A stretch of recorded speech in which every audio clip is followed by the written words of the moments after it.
السلام علیکم ورحمۃ اللہ وبرکاتہ۔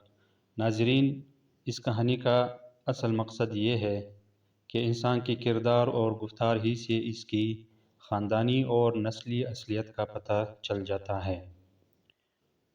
ناظرین، کہانی کچھ اس طرح ہے کہ جب سلطان محمود غزنوی کو خضر علیہ السلام سے ملنے کا شوق پیدا ہوا تو سلطان محمود غزنوی نے اپنے سارے وزراء اور عام لوگوں کو جمع کیا، جن میں اولیاء، قطب اور ابدال بھی شامل تھے، اور سب کو مخاطب کر کے کہا کہ کیا کوئی شخص مجھے حضرت خضر علیہ السلام کی زیارت کرا سکتا ہے؟ سب خاموش رہے۔ دربار میں بیٹھا ایک غریب دیہاتی شخص کھڑا ہوا اور کہا، بادشاہ سلامت، میں زیارت کرا سکتا ہوں۔ بادشاہ نے شرائط پوچھے تو عرض کرنے لگا کہ 6 ماہ دریا کے کنارے چلہ کاٹنا ہوگا، لیکن میں ایک غریب آدمی ہوں، میرے گھر کا خرچہ آپ کو اٹھانا ہوگا۔ سلطان نے شرط منظور کر لی تو اس شخص کو دریا کے کنارے چلہ کاٹنے کے لیے بھیج دیا گیا اور گھر کا خرچہ بادشاہ کے ذمے ہو گیا۔ 6 ماہ گزرنے کے بعد سلطان نے اس شخص کو دربار میں بلایا اور پوچھا کہ کیا ہوا میرا کام کا؟ تو غریب دیہاتی کہنے لگا، حضور، کچھ وظائف الٹے ہو گئے ہیں، اس لیے 6 ماہ مزید لگیں گی۔ دیہاتی واپس دریا کے کنارے پہ چلا گیا۔ 6 ماہ مزید گزرنے کے بعد سلطان کے دربار میں اس شخص کو دوبارہ پیش کیا گیا تو بادشاہ نے پوچھا کہ میرا کام کا کیا ہوا؟ تو دیہاتی شخص کہنے لگا کہ بادشاہ سلامت، کہاں میں گناہگار اور کہاں حضرت خضر علیہ السلام۔ میں نے آپ سے جھوٹ بولا۔ میں ایک غریب آدمی ہوں اور میرے گھر کا خرچہ پورا نہیں ہو رہا تھا، بچے بھوک سے مر رہے تھے، اس لیے مجبوراً مجھے یہ کرنا پڑا۔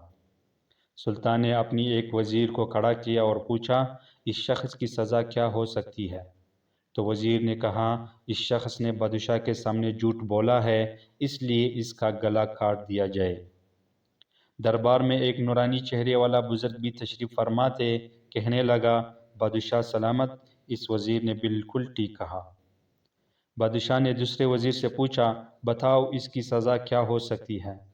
تو دوسرے وزیر نے کہا، اس شخص نے بادشاہ کے ساتھ فراڈ کیا ہے، اس کا گلا نہ کاٹا جائے بلکہ اسے کتوں کے آگے ڈالا جائے تاکہ یہ ذلیل ہو کر مرے، اس سے مرنے میں کچھ وقت تو لگے۔ دربار میں بیٹھے اس نورانی چہرے والا بزرگ نے کہا، بادشاہ سلامت، یہ وزیر بالکل ٹھیک کہہ رہا ہے۔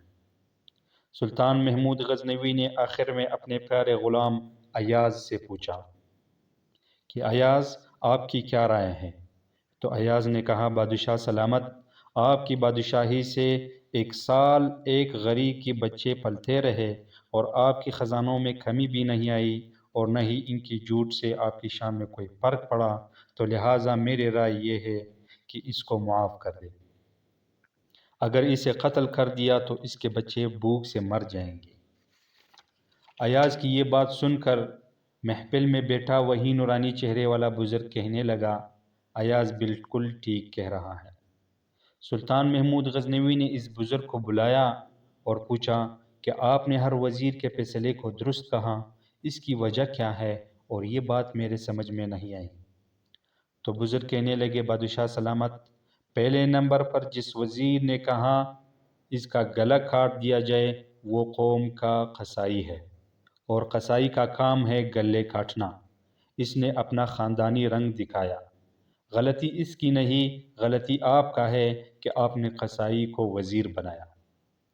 دوسرا جس نے کہا اسے کتوں کے آگے ڈالا جائے، اس وزیر کا والد بادشاہوں کے کتے نہلایا کرتا تھا، کتوں سے شکار کھیلتا تھا، اس کا کام ہی کتوں کا شکار ہے، تو اس نے اپنے خاندان کا تعارف کرایا۔ آپ کی غلطی یہ ہے کہ ایسے شخص کو وزارت دی۔ جہاں ایسے لوگ وزیر ہوں گے وہاں لوگوں نے بھوک سے مرنا ہی ہے۔ اور تیسرا، ایاز نے جو فیصلہ کیا تو سلطان محمود سنو، ایاز سید زادہ ہیں۔ سید کی شان یہ ہے کہ سید اپنا سارا خاندان کربلا میں ذبح کرا دیتا ہے مگر بدلہ لینے کا کبھی نہیں سوچتا۔ عفو اور درگزر سید کی صفت اعلیٰ ہے۔